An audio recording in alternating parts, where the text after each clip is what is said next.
സ്വർണ്ണവിലയിലെ പെട്ടെന്നുള്ള ചാഞ്ചാട്ടം ശരിക്കും ആഭരണ പ്രേമികളെ അക്ഷരാർത്ഥത്തിൽ ഞെട്ടിച്ചിരിക്കുകയാണ്.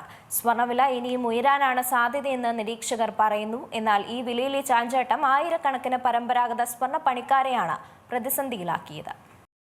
സ്വർണ്ണവിലയിൽ വലിയ ചാഞ്ചാട്ടം തുടരുകയാണ്. 1,00,000-ന് മുകളിൽ തന്നെ സ്വർണ്ണവില നിൽക്കുന്നു.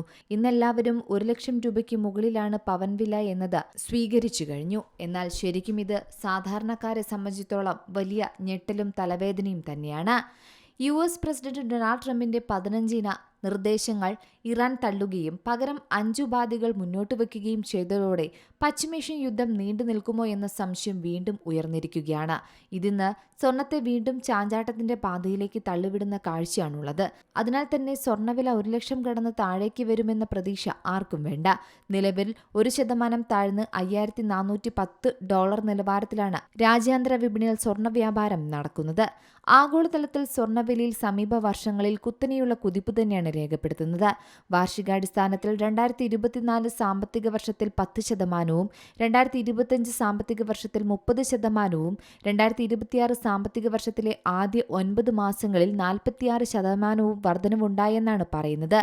ആഭ്യന്തര സ്വർണ്ണവിലകൾ ഇതിലും വേഗത്തിൽ വർദ്ധിച്ചതും മറ്റൊരു കാരണമാണ്. എന്നാലും വിലയിലെ ചിലപ്പോൾ രേഖപ്പെടുത്തുന്ന കുറവ് ശരിക്കും ആഭരണ പ്രേമികൾക്ക് ആശ്വാസമാണ്. ഇനിയും വില കുത്തനെ ഇടിയുമെന്ന് തന്നെയാണ് പലരുടെയും പ്രതീക്ഷ.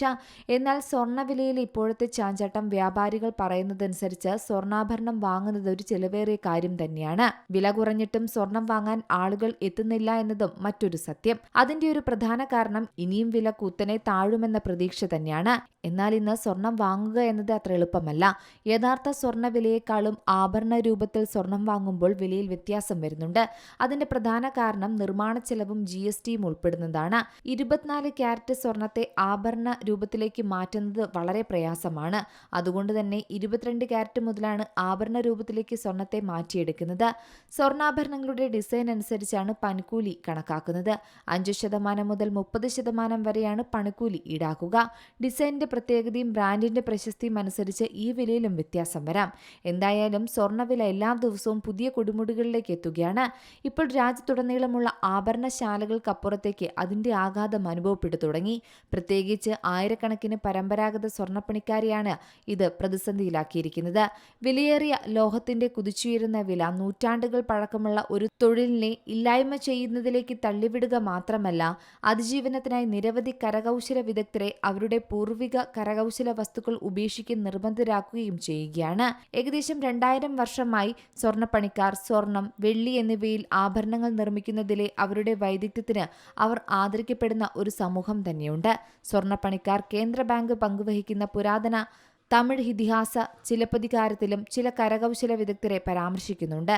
തട്ടാർ, തച്ചാർ, ആശാരി, കമ്മളർ, വിശ്വകർമ്മ എന്നീ പേരുകളിലാണ് ഇവർ അറിയപ്പെടുന്നത്.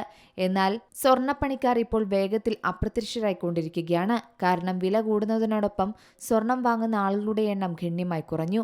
അതുകൊണ്ട് തന്നെ വലിയ വൻകിട ജ്വല്ലറി ഉടമകളെല്ലാം സ്വർണ്ണപ്പണിക്കാരെ ഇപ്പോൾ ഉപയോഗിക്കുന്നില്ല. പകരം അത്യാധുനിക ഡിസൈൻ മെഷീനുകളാണ് ഉപയോഗിക്കുന്നത്.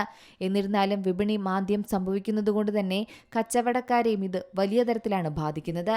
News desk Zee Malayalam news. ഏറ്റവും പുതിയ വാർത്തകളും വിശേഷങ്ങളും വിരൽത്തുമ്പിലറിയാൻ സീ മലയാളം ന്യൂസ് എല്ലാ ഡിജിറ്റൽ പ്ലാറ്റ്ഫോമുകളിലും ലഭ്യം.